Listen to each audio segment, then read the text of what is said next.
রুমিন ফারহানা আপা আছে, এরপরে যে মন্ত্রী পটলের মেয়ে আছে ফারজানা। আমার ডাইনে বামে আমার এমন ভড়ি আলা লোক আমি পেয়েছি, এমন বড় বড় ভড়ি, আমার মনে হয় ভড়ি ছিললে ওর ভেতর থেকে হয় ব্রিজ কালভার্ট এগুলো বের হবে। মহিলারা ওদের দেখলে লজ্জা পাবে। এই আপারা আমাদের সামনে, আমার মাঝে মাঝে চিন্তা হয় আল্লাহ আমার ডাইনে বামে যে অবস্থা, ও ম্যাডাম গুলো যদি এদের পেটের দিকে তাকায় ভাববে আল্লাহ ছেলে মেয়ে হয় আমাদের আর পেট হয়। হুজুরের পাশে দুইজনের কি ভড়ি, ও কোন মারা যাবে ভড়ির উপর। এই সংসদে উপস্থিত আরেকজন সংসদ সদস্য যে কদাকার কুৎসিত ভাষায় ওয়াজ মাহফিল করেছে, আমি আপনার কাছে এই ব্যাপারে বিচার চাইছি মাননীয় স্পিকার। আমি রমজা আজকে দেখলাম তাইনের বিরুদ্ধে 100 কোটি টাকার মানহানি মামলা হয়েছে। আচ্ছা উনি এমপি হইলে তো সবার প্রতিনিধি, ঠিক না? উনি তো কথা কেবল ব্যালেন্স করে, উনি এখনো মানুষই তারল না। আজকে দেখলাম আমাদের এমপি একজন নতুন এমপি হয়েছে, এমপি হওয়ার পরে চাই দিতে ফিটাক না কাউরি দিয়া বেরিয়েতে লোকে বো এমনি। কিতা ম্যাডাম কি খবর? আমি রমজা সাইদি অফিসের মধ্যে এমনি ট্যাংটা কাউরি দিয়ে বইছে পাউডা।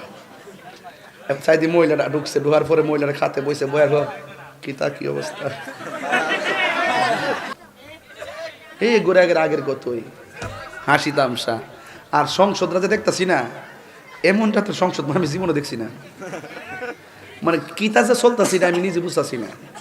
একই কথা বারবার, একই কথা বারবার, নাই কোনো সমাধান, নাই কোনো আলোচনা, নাই কোনো পর্যালোচনা, নাই কোনো দেশের কথা, নাই কোনো দেশের মানুষের কথা, শুধুমাত্র চলতেছে আর কি। যাই তাহলে বুঝলা হইলে চলা কত প্রকার ও কি কি কথা কন ঠিক না বেঠে? যারা নবীরে ভালোবাসে সে যেই দল করুক আমরা তারা ভালোবাসি, যে আল্লাহর মাজারকে সম্মান করে সে যেই দল করুক আমরা তারা ভালোবাসি, যে সুন্নিয়তকে ভালোবাসে সে যেই দল করুক আমরা তাকে ভালোবাসি। কথা হবে শিয়ানে শিয়ানে। এবার কথা হবে শর্ত টু শর্ত। তোমার মধ্যে নবী আছে, আমরা তোমার সাথে আছি, আর অভিনয় করবা ক্লিয়ার বলে দেবো, নাটক কম করো প্রিয়। যারা মাজার ভাঙ্গার কথা বলে তাদের আশীর্বাদ নেওয়ার জন্য যারা দাঁড়ায় থাকবে তাদেরকে সতর্ক করে দিচ্ছি, যারা আল্লাহর ওলি মাজার ভাঙ্গার জন্য প্রস্তুত তাদের আশীর্বাদ অভিশাপ হয়ে যাবে। সতর্ক থাকবেন বলে দিলাম। কথা বলেন ঠিক না বেঠে? সতর্ক থাকতে হবে, সতর্ক থাকতে হবে। এই দেশে আমরা 22 আসি নাই।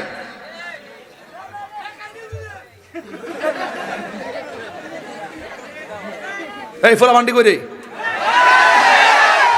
তোরা যদি সময় মতো ফাওয়া জানা রে, তোরা চা বিস্কিট খাই ঘুরে যাস বলা মানে এমন একটা ভাব তোর সময় মতো দেন আইলে পাগলা চিনিস বাবা, আফন ফোর সিগনালও বাবা, আর পিছে দেখার সময় নাই। শরম যখন ভাঙ্গি গেছে গা, আর শরমের বই দেখায় না। এখন আমরা ডাইরেক্ট কথা কই, এই যে ছবি তুললা থাকতা ভিডিও কর পাগলা। আপনারা কি আমার কথা রাগ করতেছেন? রাগ করতেছেন? আমরা দুনিয়া এবং আখিরাতের কথা বলি, হক কথা বলি, ন্যায্য কথা বলি। যাদের মুখে দেশ প্রেম আছে মূলত দেশ প্রেমিক না। আছে কি না কোন? দিল্লি না ঢাকা,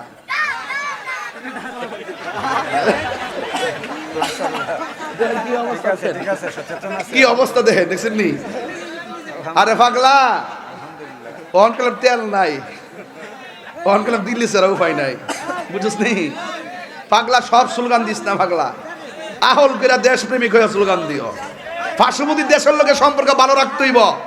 কথা কোন ঠিক না বেটি? বর্ডারের সাথে যদি যুদ্ধ হয় কোনো দেশ উন্নতি হয় না। কথা বলেন ঠিক কি না? আরে ভারতের জায়গায় পাকিস্তানের জায়গায় আমেরিকার জায়গায় আমার দেশের উন্নয়নের জন্য আমি সব দেশের সাথে সম্পর্ক ভালো রাখবো। কেউ যদি আমার দেশের সার্বভৌমত্ব নিয়ে ছিনিমিনি খেলে আমরা সবাই ঐক্যবদ্ধভাবে তাদের বিরুদ্ধে লড়াই করব।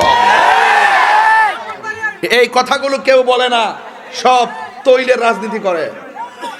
মানুষ স্পিকার বললাম হইলে এবার দিলাম হইলে এবার যাতে বলে পারলাম না। আওয়াজ করে কোন ইজ্জতের মালিক কেডা? তো নবী কবরস্থানে গেছে, নবী দেখার ক্ষমতা আসেনি? আচ্ছা এই বিশ্বাসটা কার কার আছে একটু হাত তুলেন তো দেখি। আল্লাহ আপনি আমাদের কবরে নবীকে কবুল করেন। হাত নামান, হাত নামান, ইনশাল্লাহ। ইনশাল্লাহ কন। নবী কবরস্থানে গেছে, এই ফুল আমার একটা কারণে আমার কথা কথা কর লাগছে, ওয়াশটা লাইনে করতেছি, কতগুলো কথা আমার কন লাগছে এখন এই মুহূর্তে, অন চুপ হয়ে গেছে কি মন সালাই কে বলা বলা, এরা আমার একটা গুতা দিয়ে আমার সেট তোলা। দেখা যাক, আল্লাহ ভরসা। মারহাবা, জোরে কর। এদিকে এদিকে এদিকে, তোর চুলটি কি আর স্টাইল বেচতে না, পুরা এই হেতে লাইল করে নিয়েছে। কি পুলাপান, চুলগুলো কেমনে কাটলো দেখছেন, পুরো এই লিগে এদিকে ড্রেন, মনে হচ্ছে ড্রেন দা পানি যাইব। তবে চেহারার মধ্যে একটা ভাব আইছে, অবশ্য ভাব আইছে, সাবধানে তাইস। আল্লাহু আকবার, জোরে কন। তাহলে মোটামুটি এখন বাতাসটা গেছে নি, আপনার আরে দুনিয়ার বাতাস বুলাইয়া ফ্রেমের বাতাসের দিকে আনতে আমার বহুত কষ্ট হয়েছে। অনেক কথা আমার কন লাগছে, কথা কন ঠিক কিনা? গভীর মনোযোগ। আমি তো আজ চা কম খাই, তুমি তো জানো। কফি কফি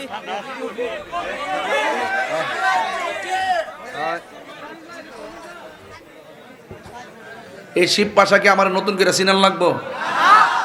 আমি কি শিব পাশা চিনি না? আমার হাত কি আপনারা জানেন না? আমি হক কথা কই। এই যে গত 2 বছর গেছে, আপনি খবর নিয়ে দেখেন কোন মৌলবী সুদের ওয়াজ করছে না, একমাত্র আমি করছি। অনেক আমার কইছে হুজুর সুদের ওয়াজ করেন আপাতত। আমি বললাম যে তোমরা যখন 200-300 বছর বাঁচবা, তোমরা আপাতত করার দরকার নাই। আর আমি সুদের ওয়াজ কইরা ল্যাংটা করে লেছি।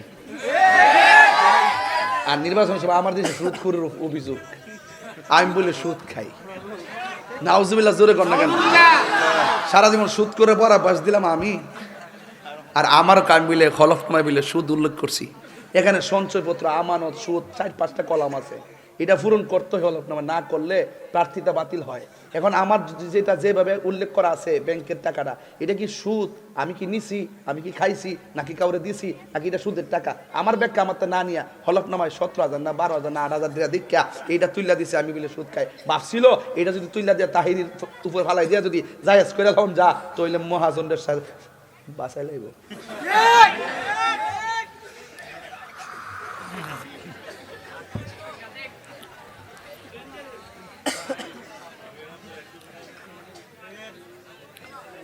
আজকে দেখলাম আমাদের এমপি একজন নতুন এমপি হয়েছে। এমপি হওয়ার পরে চাইদি তারি ফিটাক না কাউরি দিয়া বেরিয়েতে লোকে বো এমনি। তো কিতা ম্যাডাম কি খবর? আমি রমজা। সাইদি অফিসের মধ্যে এমনি ট্যাংটা কাউরি দিয়ে বইছে ফাউডা। সাইদি মহিলাটা ঢুকছে, ঢুকার পরে মহিলাটা খাতে বইছে, বয়ার কিতা কি অবস্থা। আজকে দেখলাম তাইনের বিরুদ্ধে 100 কোটি টাকার মানহানি মামলা হয়েছে। আচ্ছা শোনেন, এমপি হইলে তো সবার প্রতিনিধি, ঠিক না? উনি তো কথাগুলো ব্যালেন্স করে, উনি এখনো মানুষই তারল না। এই গোড়ে আগের কতই হাসি তামসা। আর সংসদরা যে দেখতেছি না, এমনটা তো সংসদ আমি জীবনে দেখছি না। মানে কিতা যে চলতেছি না আমি নিজে বুঝতেছি না। একই কথা বারবার, একই কথা বারবার, নাই কোনো সমাধান, নাই কোনো আলোচনা, নাই কোনো পর্যালোচনা, নাই কোনো দেশের কথা, নাই কোনো দেশের মানুষের কথা, শুধুমাত্র চলতেছে আর কি। যাই তাহলে বুঝলা হইলে